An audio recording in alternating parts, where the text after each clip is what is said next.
All right. Good morning, Doug. You sent me a couple of articles that caught your attention this morning. I can share my screen if you'd like, but why don't you tell us about this? What stood out to you about these articles?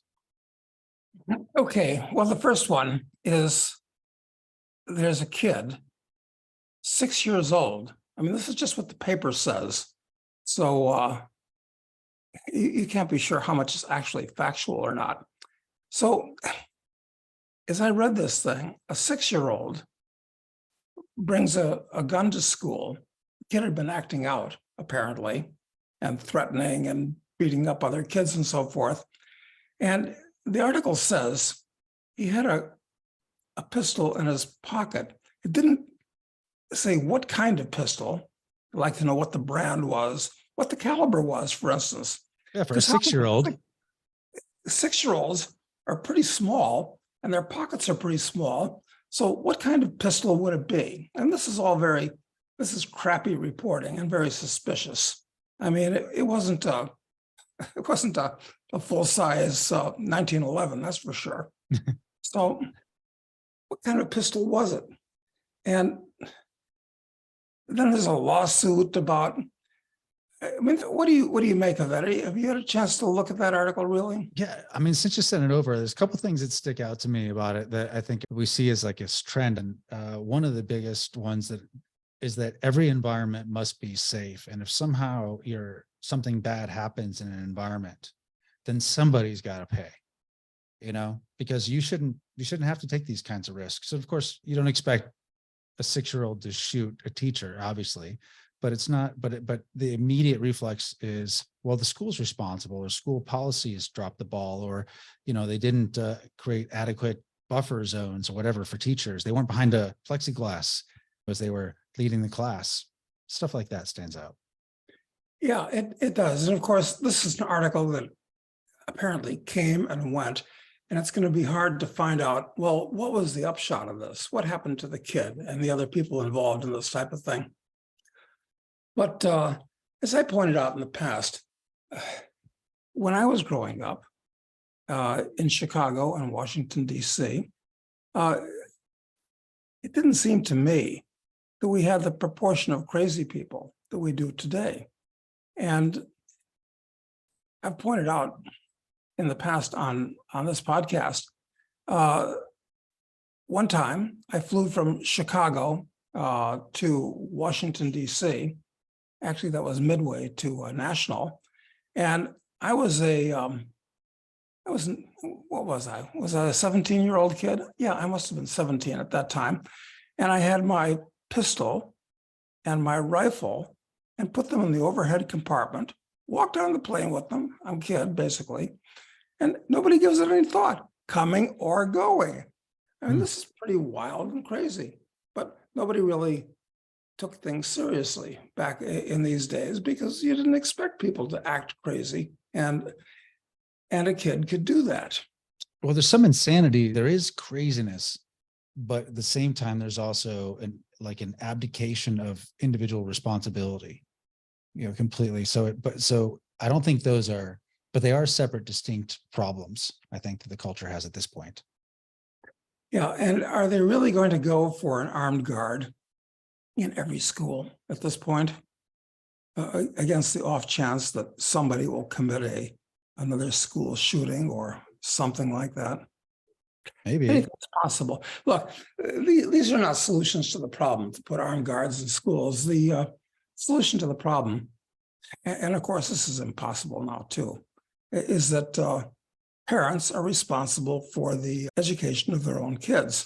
And the ideal thing is that everybody finds an Aristotle to teach their kids everything. And you don't have to pay for Aristotle all by yourself. You can get together with a half a dozen or a dozen like-minded parents and pay them together to put the kids. And if the kid acts out or doesn't like it, then, well, they can go back to public school or something like that. But this is the responsibility. Educating kids is the responsibility of the parents, not of the state. You don't want the state involved in education. It's worked out badly so far, and it's getting worse in every way. And nobody even suggests something as radical as that. And anyway, if you did that, you're still going to be liable for whatever taxes go towards incarcerating kids during the day. And I understand that the average cost of incarcerating an eighth grader or grade school kid is about $12,000 per year per kid. That's the average, but it's much higher in the at-risk areas.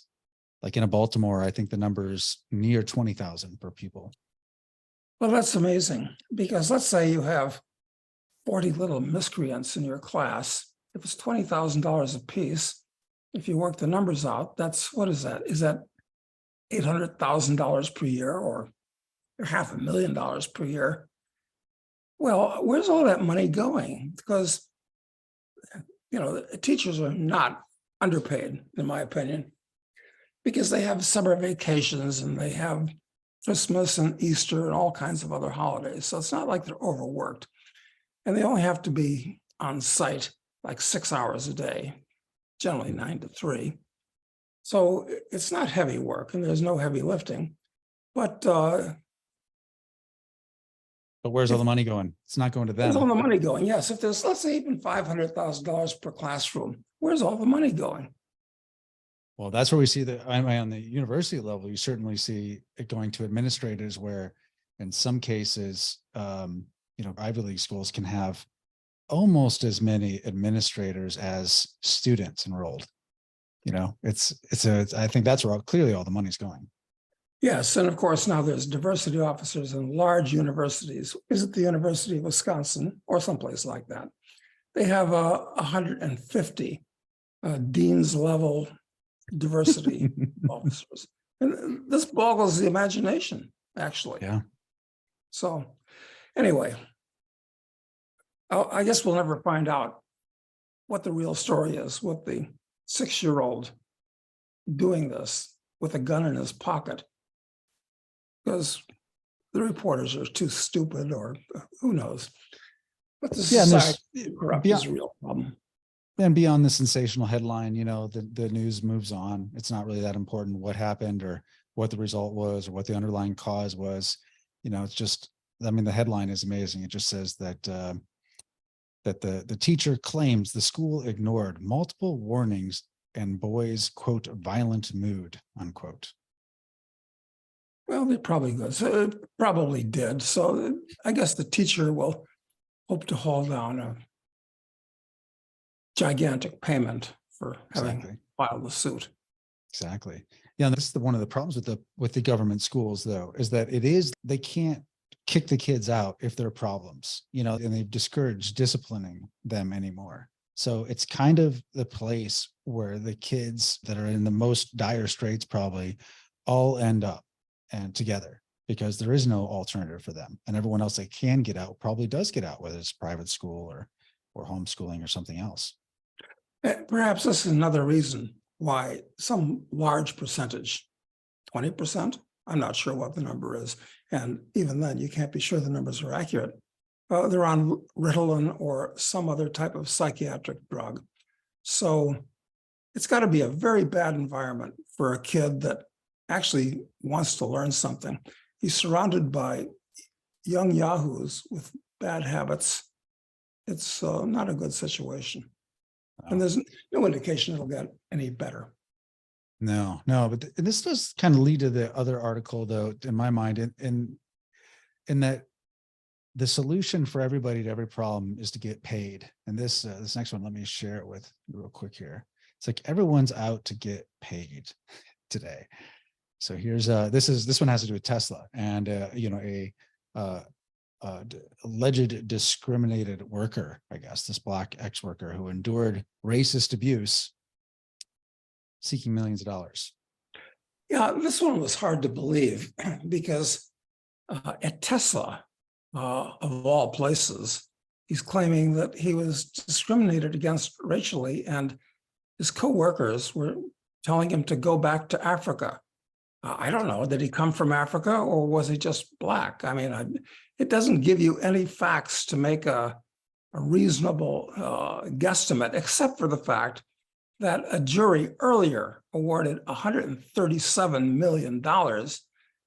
What, because you go to your job and the other people aren't nice to you, and he alleges they're not nice to him because he's Black? Well, who knows what the facts are? So then they have a second trial, and now San Francisco federal jury has ordered them to pay $3 million in punitive damages and $175,000 in non-economic damages to Owen Diaz, a former elevator operator.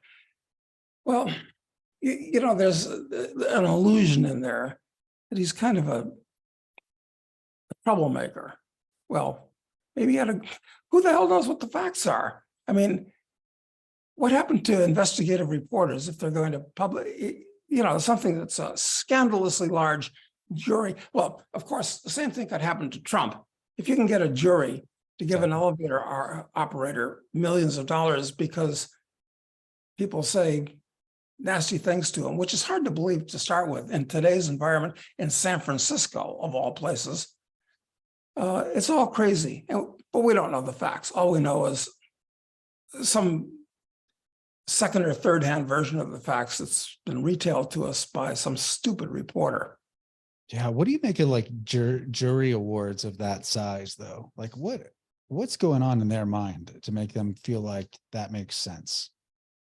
Well, the jury system has its own set of problems, of course, because it's long been said that you can't be judged by your peers. You're judged by 12 people who are stupid enough to not be able to get out of jury service, quite frankly. When the country was founded, juries were the final judge of the laws, and juries could overturn the laws by saying, yeah, he's guilty of the crime, but the crime is a non-crime. The law is stupid. So we're not going to convict, even though he did what they said he did. It was called the jury nullification. Jury nullifications. Yeah, exactly, correctly. And so who are these people that are passing out tens and hundreds of millions of dollars in awards for nothing but somebody using harsh language against somebody else? Well, on top of the fact, this elevator operator or whoever he is and whatever he did, he doesn't own that job. That's not his job. It's a job that he took, probably lucky to get it. And if you don't like it, and if your coworkers treat you badly, well, you know what? You should quit and you should go someplace else. Yep. I mean, and I'm sorry that your coworkers are jerks. Maybe they are, but that's not a reason to sue the company because they don't, you know, try to put everybody in lockstep. I mean, we just don't know what the facts are about this. And of course, even if a reporter was diligent and tried to present the actual facts as he could determine it by going on the scene, he'd probably have a gag order put on him or he'd be sued for something. So we almost can't get out of this box at this point. Yeah, it definitely feels like that. And I think with everything being somewhat fake because of the money's all fake, and the people who are on these juries basically go, well, it's just, you know, it's some billionaire, and you know, what difference does it make to them? You know, so they don't even, like, the value basically has been stripped away from, you know, from labor that produces money that actually is meaningful and holds its value. And so everyone, it's all pretend anyway. So it's some form of social signaling, everything you do, isn't it? Yeah. I mean, it's the money's And the people that wind up in the jury, who knows who they are today? I mean, in San Francisco, but they're people that don't try hard to get out of. So they must not have a job, or they like the $50 a day that they get plus free meals while they're on the jury.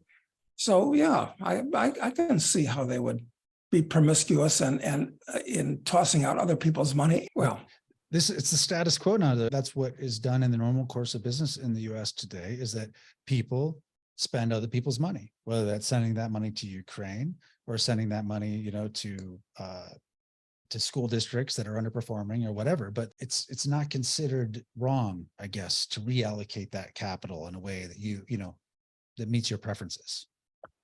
Yeah, and people at least hear somehow through the grapevine that the government is spending trillions of dollars. So yeah, why not get mine or Exactly. guy get his? Exactly.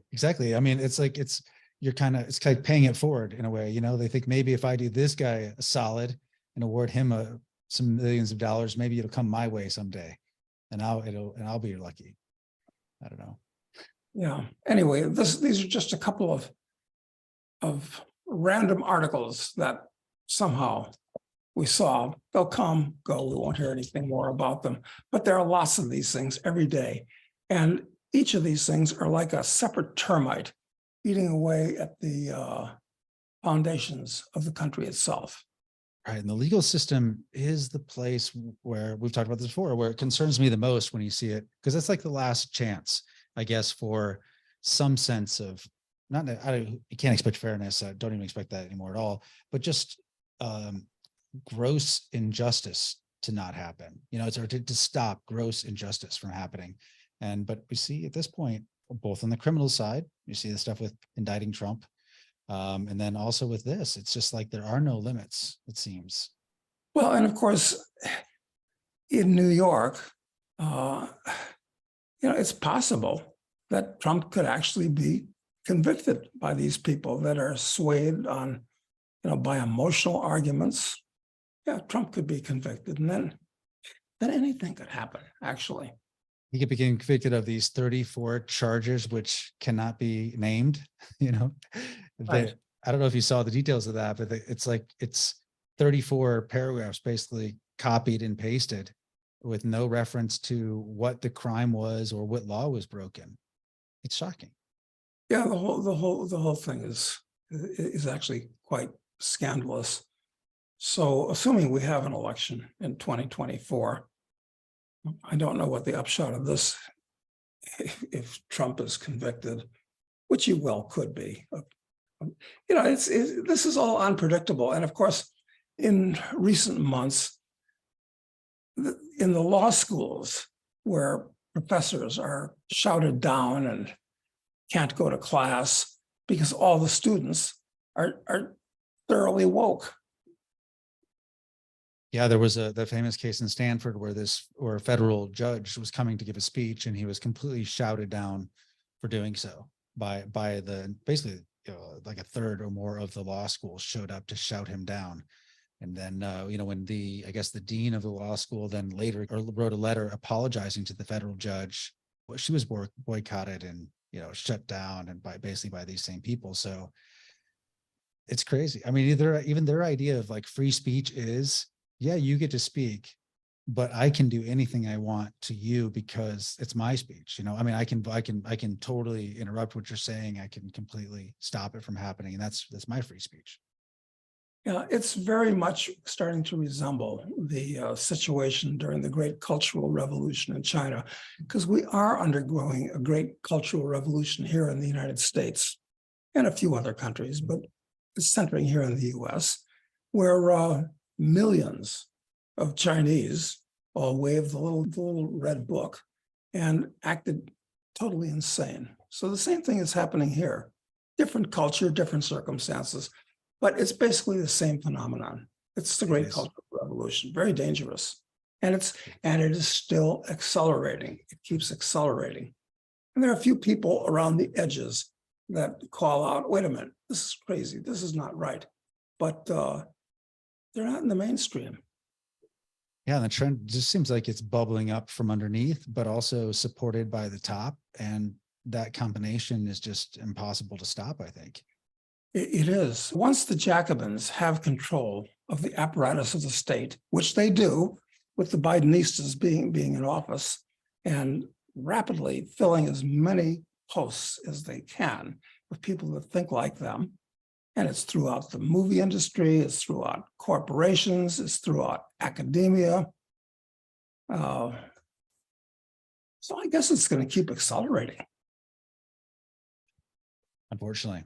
So let's talk about one quick story that I just told you about right before we started that I think is interesting. We have frequently, or at least a few times, covered AI and ChatGPT in particular, but I saw this little clip from the chief innovation officer at the National Archives, which, is as she says, the country's record keeping, the official keeper of the history of the United States and everything that goes on. And I'm just this clip's a minute long, but I'm gonna play at least probably 2/3 of it, because I think it's worth people hearing what they have planned with this. It's shocking. A second here.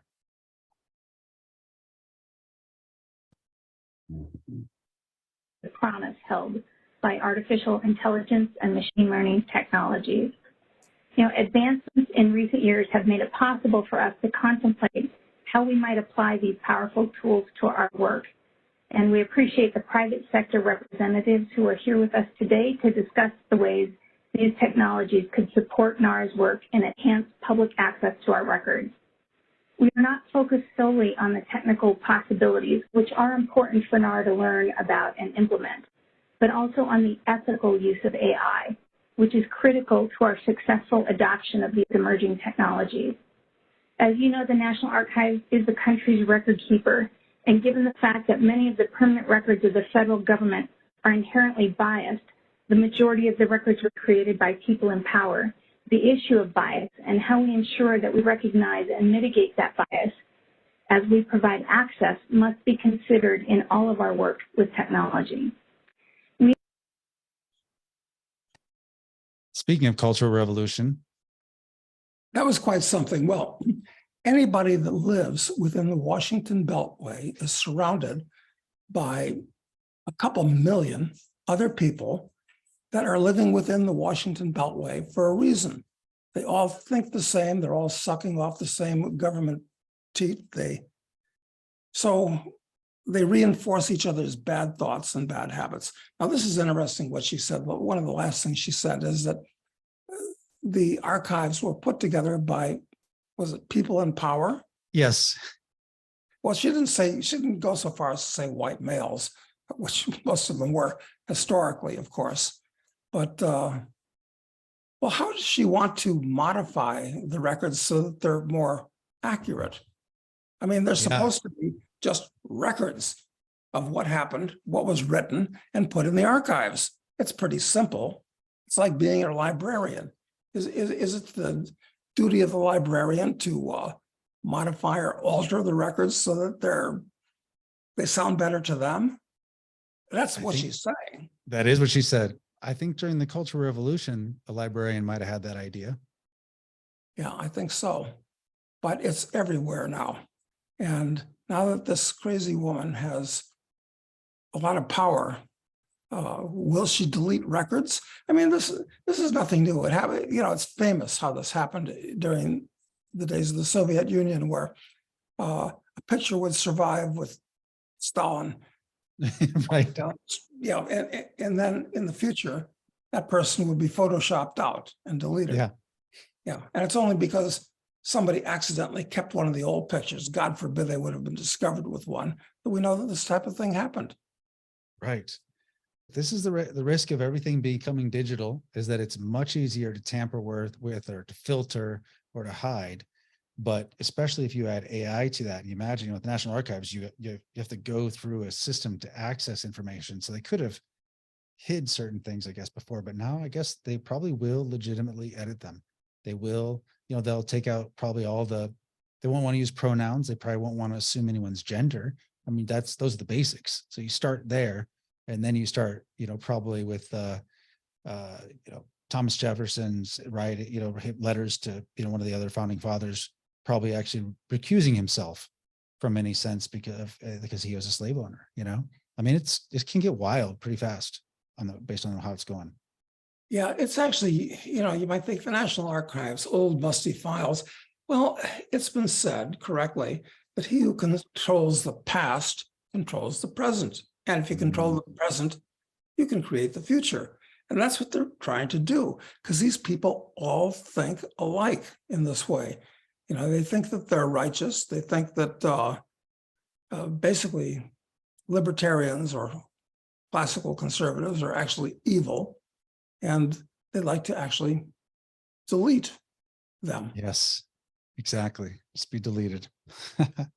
So, well, it's fascinating. But, it's been said also correctly, that we're the average of the 5 people that we associate with most closely. And if you live in Washington, D.C., just about everybody else that you're there with is going to think the kind of thoughts this woman thinks. And they will gradually alter your thoughts. I mean, subtly, or else you'll get fired from your job because you just don't fit in. Right. The crazy thing to me is how deeply it penetrates, though. This isn't a DEI officer. This is the chief innovation officer, and not of like, and we've seen this stuff with the Defense Department and, other agencies, obviously quite a bit already, but in the archives, being a technology leader, an innovation leader, this is what you get. You get basically a DEI dean's view of the world. Well, the position itself, Chief Innovation Officer, which implies they have other innovation people. I mean, yes, I understand technology with computers and all this, and using, instead of tapes, you go to discs, and then you go to sure, there's innovation that takes place in the records, but I wonder how many of these bed bugs are populating the National Archives, filling their hours of innovating, perhaps in ways that may not be as constructive as they'd like to think. Right. Innovation. Yeah, they just define it differently. That's all. They just define innovation differently. Okay, that makes sense. Well, you have to go through, if you looked at the National Archives, and I suppose we could research this easily enough, they report these things.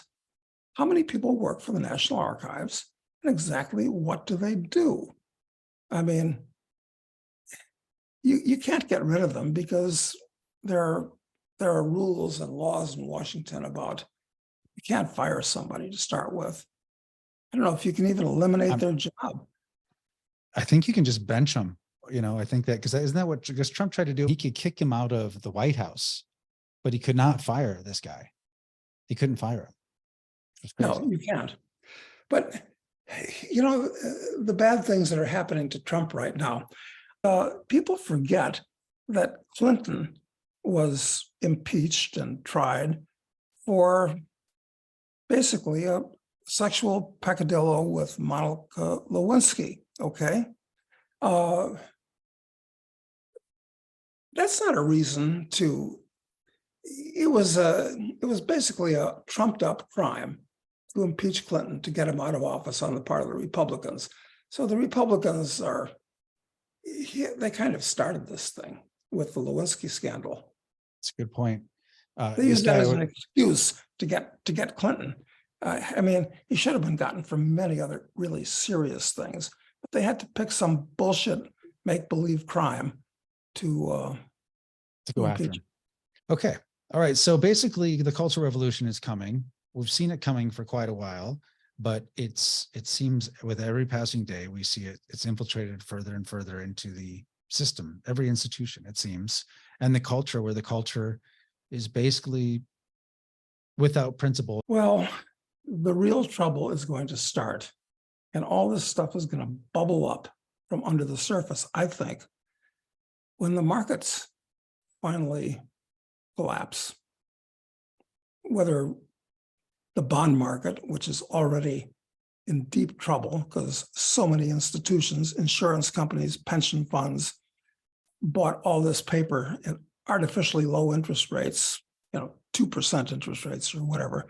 And now interest rates are double, sometimes triple that. So that means that the underlying asset, the bonds, have collapsed. So they're probably a lot more bankrupt insurance companies. And they say, no, they're going to hold it to maturity. Well, you can't hold potato to maturity. And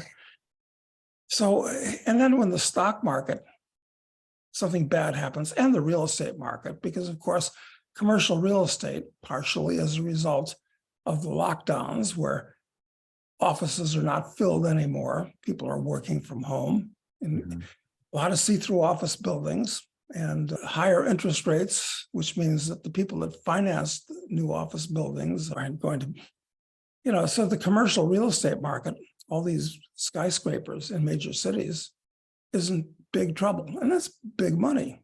That's really big money. mostly incidentally financed by insurance companies. Oh, really? I didn't know that. Yeah, Hmm. they put up most of the money for that type of thing. And of course, the banks put up money for that type of thing. So this banking thing is not over by a long shot. It wasn't just crypto's got out of control. A couple of banks got over their heads. Okay, nothing to see here, folks. Drive on. No, it's not that at all.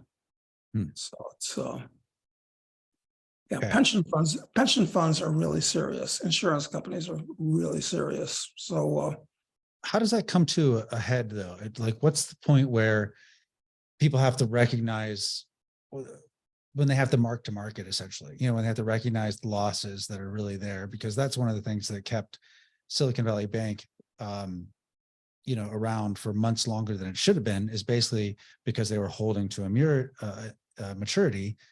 Technically, they didn't have to recognize the losses that they were carrying on their books. When does that sort of same thing come to a head with these pension funds or with these insurance companies, do you think?